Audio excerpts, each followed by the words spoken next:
Hey, happy day. So it's a new week. We on the last day of the 5th month. And I've said to a few people recently, tomorrow's June already. We're halfway through the year and I only just feel like I've celebrated New Year's. So it's like this year kind of crept on up on us, and suddenly it's like, booyaka bitches, here you are, time to deal with me. So we are moving into the fourth sign of the first phase of astrological signs in the astrological calendar. We are moving out of Aries and into Gemini. It's an air sign. Um, so let's look at the cards this week. Past position, number 6, the Lovers. I know it came up in the cards recently, but I can't remember if it's one I shared or whether it was one I did in between, just to keep track. I do these regularly, but I only share the odd ones. So if you want a personal reading, please get in touch. I'm happy to do a reading for you. The Lovers, 6. So we've been looking for balance between our masculine and feminine selves. We've been healing the inner child, and we have been learning how to parent that inner child. Perhaps we are remembering, we have remembered what we are drawn to love. And if you remember from the destiny cards, the Lovers would definitely be relate to the heart chakra and to a Cups energy, which is emotions and feelings. And I'm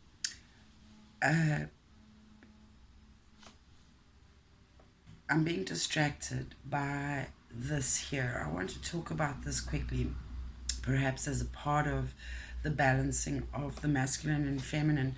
So I happened to read something about the snake approaching Eve, or it was a YouTube video. I will share it because it's actually very interesting. And it had to do with the snake slithering up to Eve and offering her an apple. So I wanted to just explain the analogy of that quickly as a tantric practitioner.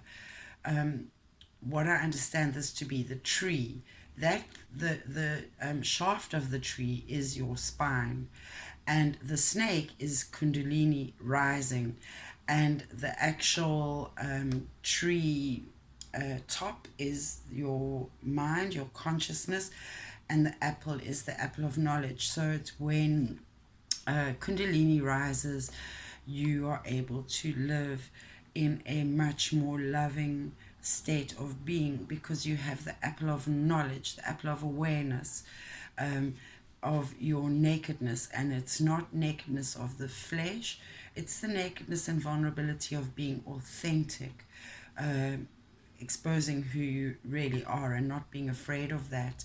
And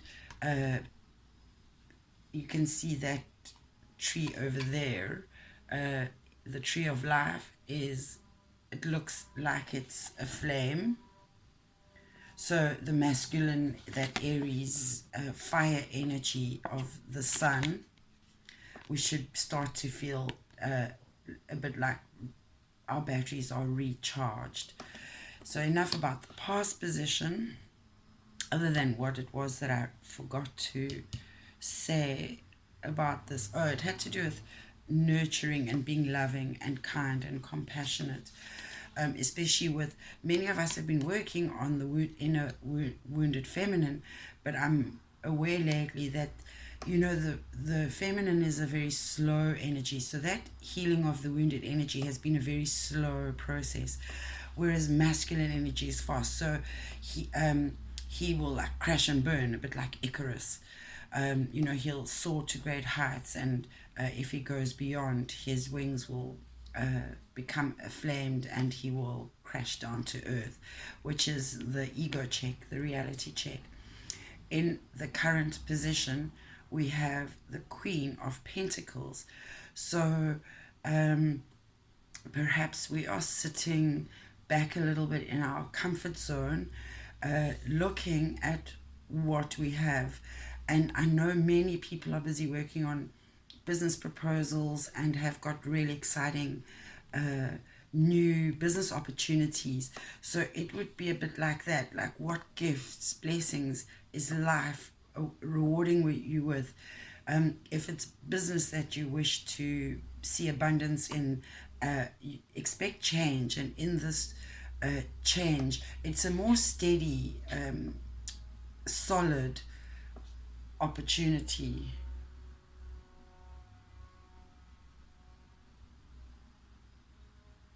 So I'm just looking at what stands out to me, other than it's like the star. You are the star of the show.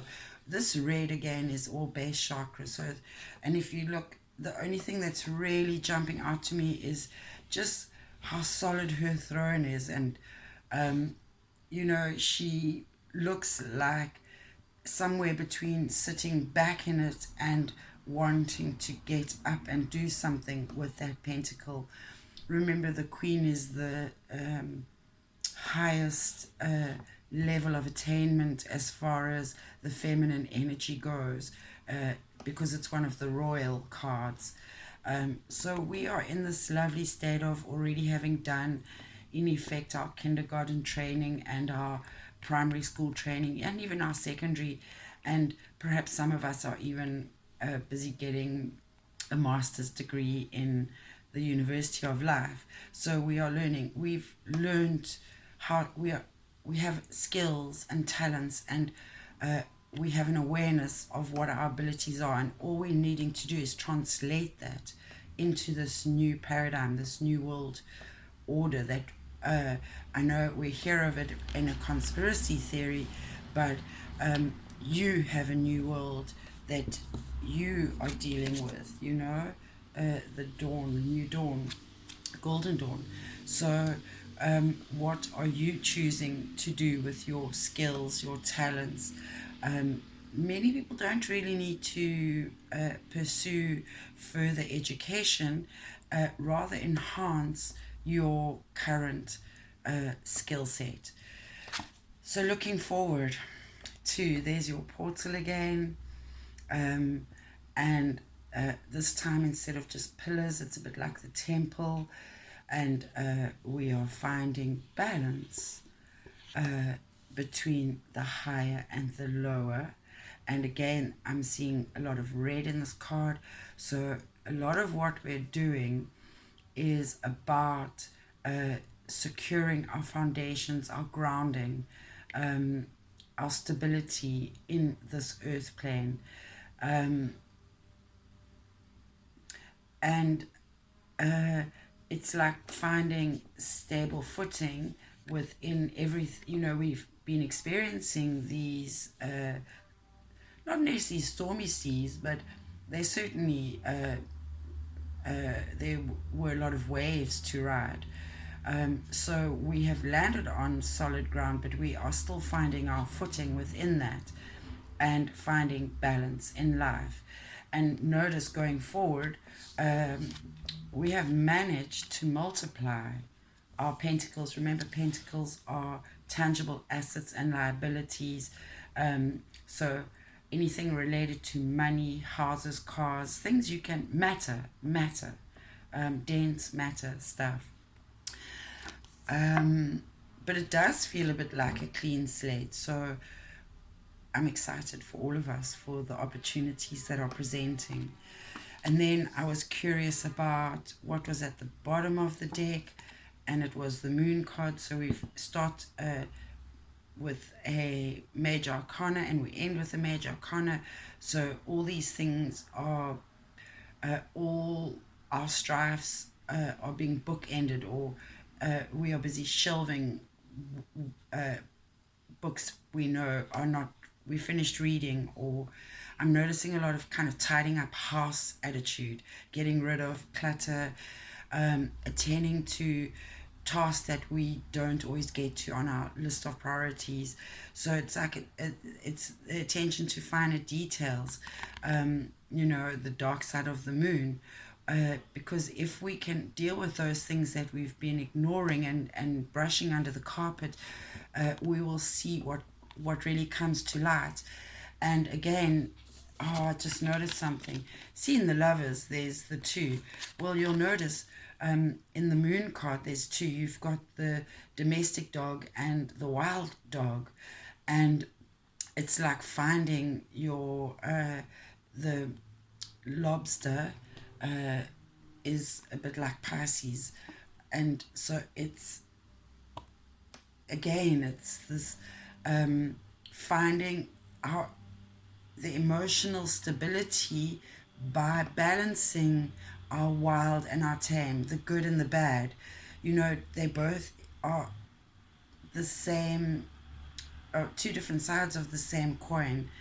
And again, here we've got this beautiful big sun shining out, and there we've got the moon. And this is number 18. And 1 and 8 is 9. So again, it's the ending of any strife. Oh my gosh. I just, when I lifted this, the moon card at the bottom of the deck, it's so funny because the Wheel of Fortune pops its head. It's coming up for me a lot in the readings I've been watching and listening to, and the readings I've been doing. Wheel of Fortune is coming up a lot. So the tide is definitely turning for sure. And then, I'm sorry, last one, I'm going to turn it the other way so I can't see anymore. But like Temperance, you 14:5, it's again working with that, being patient and finding our flow in life. And again, just look at all this, if you've been asking for divine help and guidance, and if you've been praying a lot and really just asking God or whatever, what the fuck, come on already, give me a break. Well, there's your angelic guidance. It's, and the cups. There's your cups represented by the Lover's card, the Emotions card. So perhaps those who are looking for relationships might find that they meet someone. If you are looking for a job, perhaps you will be lucky enough to, in the past readings, I have an awareness now, when I talked about expect the unexpected, it was a bit like the underbelly of the beast, a bit negative, where I was saying expect unexpected unpleasantness. This time the message is when you expect the unexpected, expect blessings and miracles. I think that's what we could be, the unexpected.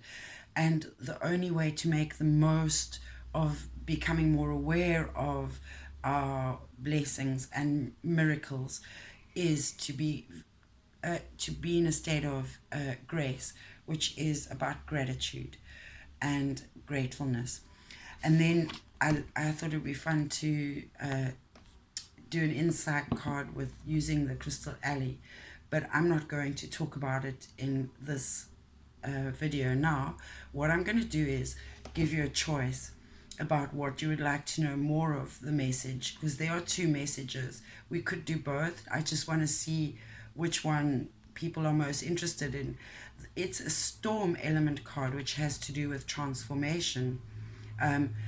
So we can either talk about the message of this, the element, storm, or we can talk about the message of wholeness, turquoise, of the actual crystal, the message of the crystal, which is a bit like zooming in.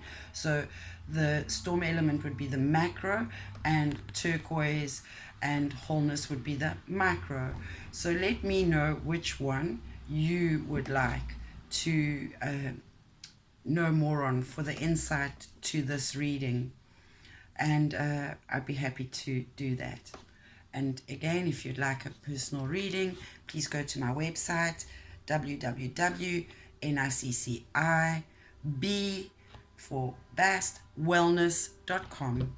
Thank you. Namaste in Lakesh, and have a beautiful, blessed, miraculous week.